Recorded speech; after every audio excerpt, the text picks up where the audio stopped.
Alright guys, thanks for coming back to the channel. I'm Knowlton and I'm a second degree black belt in Shotokan Karate out here in Louisiana. And today I'm going to be doing a reaction video to Mr. John Gardner's Make Karate Great Again. I really love that title, by the way.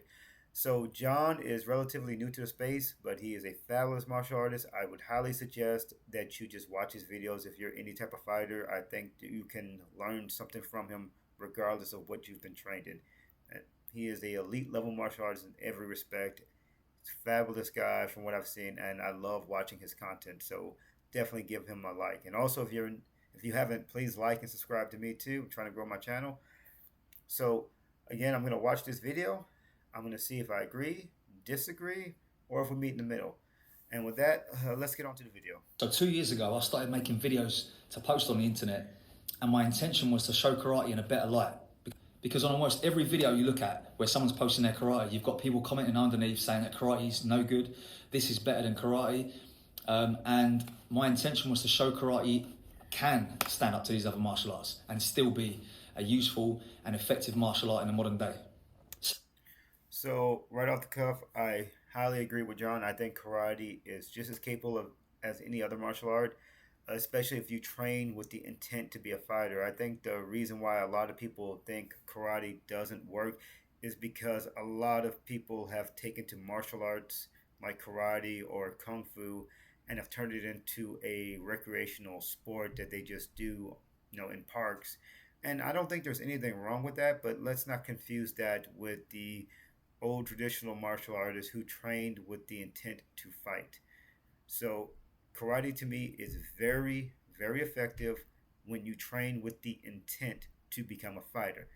Now, somebody who's just training because they just want to do it for recreational fun, again, all power to you. But that's not originally its purpose. It's okay that you're doing it like that. But if you're going to say karate isn't effective, then you need to look at the elite level martial artists and then say that, not just watching people who are just practicing for fun. That just doesn't make sense. That's like saying the gym doesn't work because not everybody who goes to the gym is very fit. Well, most people who go to the gym are just, again, doing it for recreation. But there are those few people who go there because they're trying to become a competitor or they are really trying to become aesthetic. So don't confuse the bulk of people who are just going in and out versus the people who are actually in there, who are the more elite class and training with intensity to be able to compete at a very high level. It's no different than martial arts. A lot of people are just training for recreational purposes, and then you have that elite category that are training to fight. So I completely agree with John. Let's continue. So in this video, I'm going to go over 7 ways in which we can adapt or change our karate to bring it back to the powerful and effective martial art it always has been. So the first thing I think we should do is change our mindset in terms of our training or our approach to training. We should train with function in mind instead of aesthetics. Too many times I post a video on social media and I get so many people arguing about this is not correct because this angle's wrong and that foot's in the wrong position. Karateka are too obsessed with the minor details. Of course, structure and technique is important, and it's the most important probably to start with. But when it gets to actual functionality and use, we need to sometimes let that go. If we're constantly talking about angles of arms and shapes we're trying to make, we're just simply making shapes and we're no longer doing the martial art that it was intended to be. All right, so I agree with John. For anyone who's familiar with karate, you have Kihon, which is the stereotypical thing you'll see in a movie where students are going up and down the dojo floor, practicing punching, rising block, for example. And that's all great, but I have met martial artists who have never really learned how to use those techniques. And again, Kihon is great, but it's meant to be used with functionality, and you're meant to use it against people so you can see how you can adapt and change it. Because when you're actually using any technique, it's not going to be perfect. It's, again, like, let's say you're deadlifting. I mean, in real life, you're not going to have a perfectly dispersed weight when you're picking something up. It's going to be off on one angle. It's going to be heavier on one side. It's going to be lopsided. And yet, the deadlift is a great way of learning to pick something heavy up. But when you're actually picking up regular things in the world that are heavy, you're going to have to kind of change your form a little bit. And that's just the way karate is also. You just have to kind of slightly alter it to make it effective for the situation. If it works, then to me, who cares when it comes to that? Now, again, when you're practicing in a dojo, that's a different story. You're practicing great technique and good form under idealistic circumstances. But when you're actually using techniques, it should be kind of self said, make it fit for the scenario because it's not going to be perfect. We're all different sizes and different shapes. So you're going to have to slightly change things as you fight different people of different heights, weights, experience points. So I completely agree with John. I think I love Kihon and I love getting the technique right, but when it's all done and said, if you can't use it to fight, then what use is it in a sense? So again, I agree with John. So let's keep going. It becomes just an exercise in can we make the correct shapes the fastest. We need to be adapting our kion, our kata, and our kumite to be more effective rather than to please an outside viewer. So the second point ties in a little bit with the first, but it's understanding why we're doing what we're doing. The prime example is hikite, this pulling back of the hand, the pulling hand here. Often it's confused for sort of creating power and doing this kind of thing, but if we understand why we're doing the techniques, gripping, controlling an opponent, it opens up our karate to a whole other area of techniques and applications that we can use. I even had a message from somebody saying about their kumite, and when they're in competition, they have to make hikite to score a point. And this is the kind of thing that's detrimental, I think, because of course we should always be covering our head when we're punching. It makes complete sense. You'd never want to throw your body at somebody with the face opened up. So of course we must maintain a guard if we're punching. If we're gripping onto them, that's when hikite becomes a useful tool. But on the whole, we need to understand a little bit more about what we're doing. And like I said, this feeds back into function in the first point. But understand why we are doing what we are doing and not.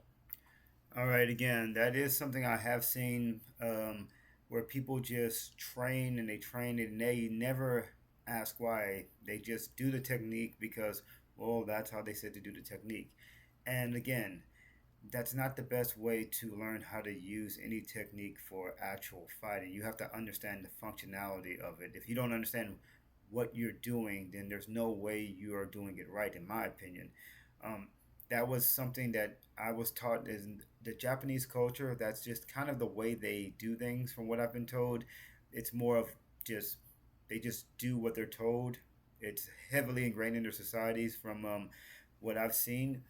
But for other countries, that just doesn't work. Again, maybe what works in Japan just doesn't work in other countries. At least in America, I can tell you for a fact, just telling someone to do something and not explaining why is a surefire way for them to just kind of lose interest or just zonk out. Right? They need to understand what they're doing, and I've seen it. It's so pernicious in karate.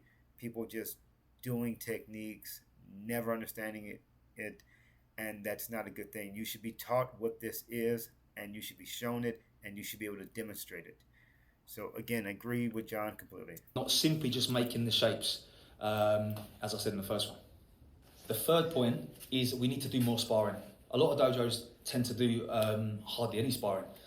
It's important we put ourselves under a bit of pressure, and also we want to be sparring with a little bit more contact, I think. It hasn't got to be full contact and it hasn't got to be at full speed, but having continuous sparring with some kind of stakes, where you're going to get hit if you mess up. For example, you drop that backhand like I was talking about in the previous point.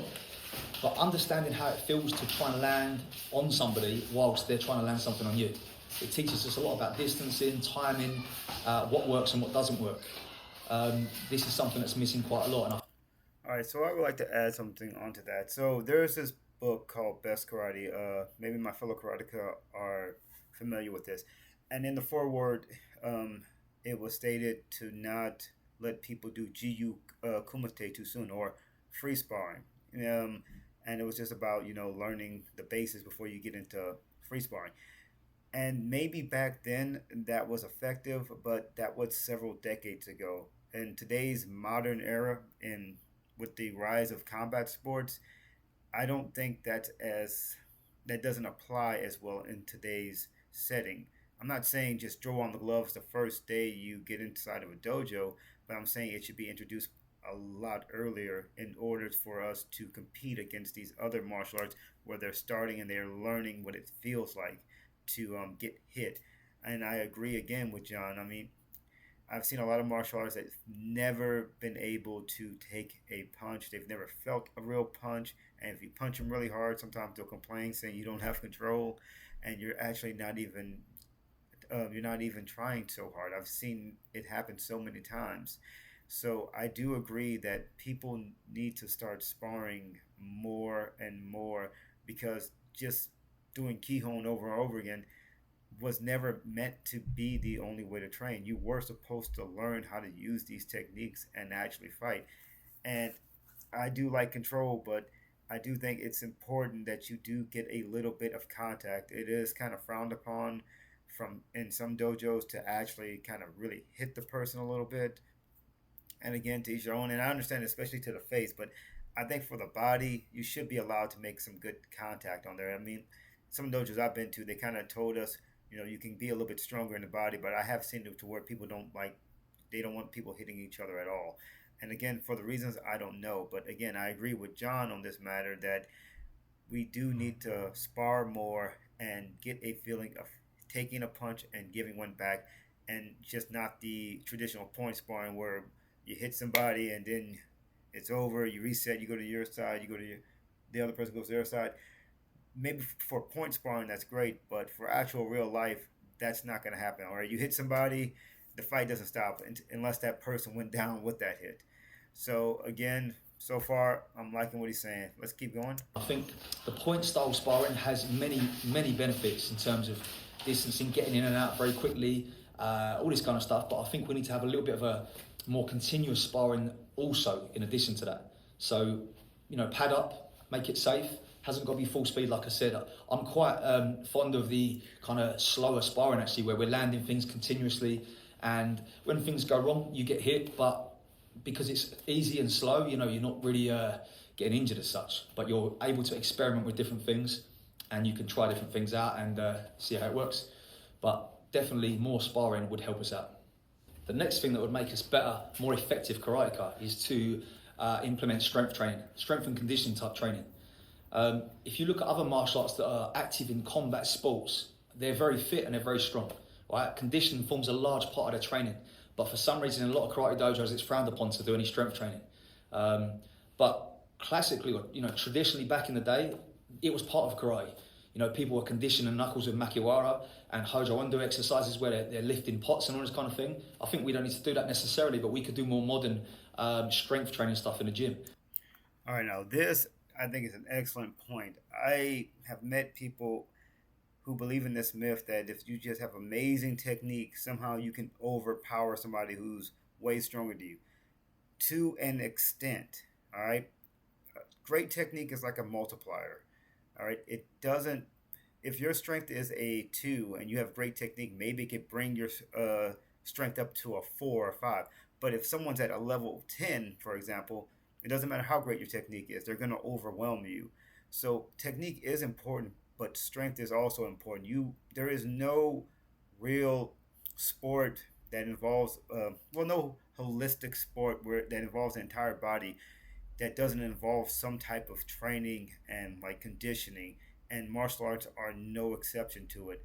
All right, if you have great technique but you have no cardiovascular strength at all, you have no real strength to begin with. I mean, if you have no cardiovascularity at all, or you're not very strong, or let's say in some cases you're very physically weak, I don't care how great your technique is. Somebody who's very strong and fit, who doesn't even have technique or doesn't know much about fighting, would probably still be able to beat you just because karate was not meant to be done with a weak body. I believe I was once told you don't have to be the strongest person, but you should have above average strength and conditioning and cardiovascularity. All right. So again, he's completely right. Physical training is part of karate training. Technique is not enough, right? And strength is also not enough. You need both, right? One can't really compensate for the other, in my opinion. So I agree with John. We do need to be we do need to be doing more strength conditioning and cardio. Definitely, it needs to be implemented more often in martial arts. As I always say, a stronger body performs better. So that would make us more effective martial artists. And I'm not talking, of course, just about sparring in a ring or something, but for self-defense. A fitter, stronger body can look after themselves better. Don't forget, check out my partner's Art Martial Clothing for all your martial arts inspired Cool clothing, gear. casual and training gear. They've got some really nice stuff on their website. I'll put a discount code in the description below to get you 20% off your first order. They've also got all kinds of deals going on all the time, 2 for 1, all this kind of stuff. So check them out. Tying into that conditioning point as well, we need to hit things more often. In my dojo, we do a lot of pad work because it's important to understand how techniques feel when you're landing them. Getting the foot shape correct when we're doing a front kick or a Mawashigeri roundhouse kick or anything like this. We need to understand how it feels to actually land on something. Punching in the air for years and years will only go so far. That's where we refine our technique and our body mechanics in our Kion and our... All right, again, that's another point. All right, so far, John's just knocking out the park. You need to know what it's like to feel hit or to hit something with your fist. Pain is a great teacher, right? I remember when I first started hitting a bag, I hit it with my hand like this. I never made that mistake ever again after that. All right. Again, the goal is not to hurt yourself, but if you do it wrong, you'll probably feel why, and you'll learn why a lot better than when someone just keeps saying, no, no, no, that's wrong. Do it this way. Sometimes you just have to understand by just seeing what it feels like to do the technique wrong and how it feels when you hit something with the wrong angle or the wrong shape in your foot. All right. It does teach you, whether people like the experience or not. That's just part of the growth in anything. You've got to kind of fail, and it's not very fun, and sometimes it can be painful, but it will make you a lot better. All right. You need to know what it's like to hit something with your fist. You need to know what it's like to hit something with your foot. You don't want your first time ever making contact with another human body in a fight. That's a bad place to learn that at. Hopefully that doesn't happen, but unfortunately we don't live in that world. Okay, again, most people probably don't get into fights or probably avoid fights, but the idea behind karate or most martial arts is when you are in that situation, you can perform. And if you've never hit anything, it's going to be hard to perform. So again, John brings up great points. Kata, but landing techniques on pads and punch bags, all the makiwara, like I said in the last one as well, is really important for us to understand how to actually do them. The quickest way to learn that your wrist is not straight is to hit something, because when your wrist buckles, the pain is there, and you quickly learn not to do that again. So more pad work, more impact work will definitely bring our karate up to a more effective position. The next one. So many comments on my videos about kata that say kata is useless. I don't believe that it is useless at all. However, only training kata on its own only is limited in terms of its use. We must implement bunkai with it, or application with our kata, and it has to be against realistic attacks. Not this stuff where people are doing karate against karate. It's got to be realistic attacks that happen in real life. And if there's two hands doing an action, manjuki for example, make sure both hands are doing something. Not just blocking with the front and having the backhand empty. Like I said again about hikite earlier on, why are we putting one hand back to the side? If it's grabbing and pulling and unbalancing somebody, then so. So this is a point I brought up in my Lyoto Machida video. He's exactly right. Kata is great, but again, people just train kata like they train kihon. They just practice it endlessly with no type of pressure ever being exerted. You never did this technique against another human being. So yeah, you did your kata. Yeah, maybe you can do it right, but well, let me not say that you can't do it right because you've never done it against another human being. But you don't know how to use it to actually fight. In which case, I feel like it's a disservice to the kata that it was created for. So like these techniques were meant to be applied to fighting, and yeah, some of them may be a little bit over the top, but there are applications to mini kata that are practical. You can probably go online and look a few up. But again, that's a good point that John brings up. I've seen in a belt test where a guy did a very high level kata and he didn't know what the techniques were. and they tried to get him to demonstrate it, and he couldn't do it, and he ended up failing the bell test. And that's not as uncommon as it should be, where people have done katas for years and they've never once been told how what this technique is for, let alone have they ever tried doing it. So I agree with that. I would love to see people using bunkai, for example, like he's saying, and learning what the technique is for. It'll actually help you a lot better in the kata. Um, so great points again. So far, it's like we're on the same page. Be it, but make sure our application is trained alongside kata and it's realistic. These are not new ideas, and most good dojos will do all of these things anyway. So, let me know in the comments if your dojo does all this stuff anyway, or if you think you could do more of it. Also, if you've got any other ideas that you think you could add that would also implement or improve our karate as well. One thing I think we should keep doing is keeping our discipline and respect that karate has. Often that's lost now with more competition style or competition focused dojos, and I think we need to maintain that level of respect in the dojo, because that's what karate is strong for as well, isn't it? Right, having that good discipline and structured progression program where students can come from beginner to high level is important, I think. So we must maintain that as well. And when we have that level of respect and discipline that the dojo has, and we add it to the stuff I've talked about before, we'll have a really good, strong, effective martial art in the way that it was always intended. That's not to say that we need to be military style, kind of Japanese, no questions asked. I'm very big on making sure we ask questions, and you'll see that from the things I spoke about today, understanding why we're doing things. So always be asking questions, but in a respectful way, In the comments, if I post a video, ask a question why I'm doing something. If your sensei says something, ask them why do we do it this way, and maybe you'll learn something. It's also good for me and also for your sensei to be kind of accountable, really. We need to be able to think about why we're doing things ourselves. So if we're teaching something, it needs to have a value, it has to have a purpose, and it has to have a reason. So that strong discipline and structure of the karate dojo, with a little bit of a more of a modern approach where we can ask questions and be ourselves a little bit. A few ways we can make our karate effective and the good martial art that it is. So drop some comments down below. Like I said, if you've got any ideas to add to this, what do you lack in your karate, or what do you do differently that you think could add to this list? Let's help each other out. Subscribe to the channel if you haven't done already, and I'll see you in the next. All right, so that was a great way to end the video. So I love what he said about the respect. He is right. I do think karate teaches respect better than most martial arts or fighting arts in general. It is highly frowned upon in any karate tournament to be, just gloating or just talking trash to people. It is very, very frowned upon, and in some cases, it can actually get you kicked out. So I agree completely. Karate is very good at teaching discipline and just instilling that into you. Now, when he was talking about what needs to be added, I would just say discipline with consistency. It doesn't matter how good you are at anything. If you're not being consistently, you're never going to grow or progress. You might start off good because some people just have a natural edge, but if you're not training consistently, you're going to stagnate very quickly.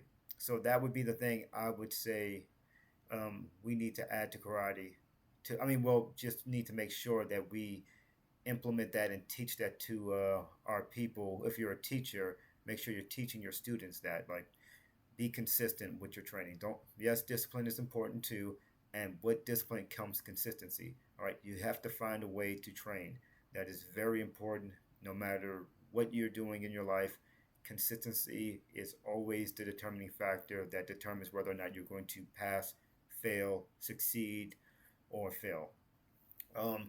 And also, I love the point he made about being held responsible. I'm an instructor at a college, and I do agree with him. I am in charge of the club. I teach, so I need to be held accountable. And I do like it when my students my students ask me questions. I do love that because it shows me that they care. But again, there is a time and place. Typically, you wait after the instructor says "nare," which means rest. You don't really want to ask questions as you're going up and down the floor. It's not that it's bad to ask questions. It's more like, okay, we're training right now. Let's Once we're done and we have a break, ask a question, I'll happily answer it. So he's completely right, and I love seeing that in dojos, and I love seeing that from my own students. Hold us accountable, ask us questions, because I think that's a good way for you to get curious about what you're doing and kind of spur you to train more. I mean, again, going back to what I said, if you don't know what you're doing, it's kind of easy to just zone out and just turn into mindless movements.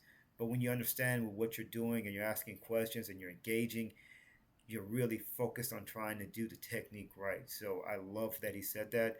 Overall, this was a great video. John, I love watching your video. If you ever watch this, man, I would love to have a video chat with you. I'd love to pick your brain and hear from you. I think you have a lot to offer.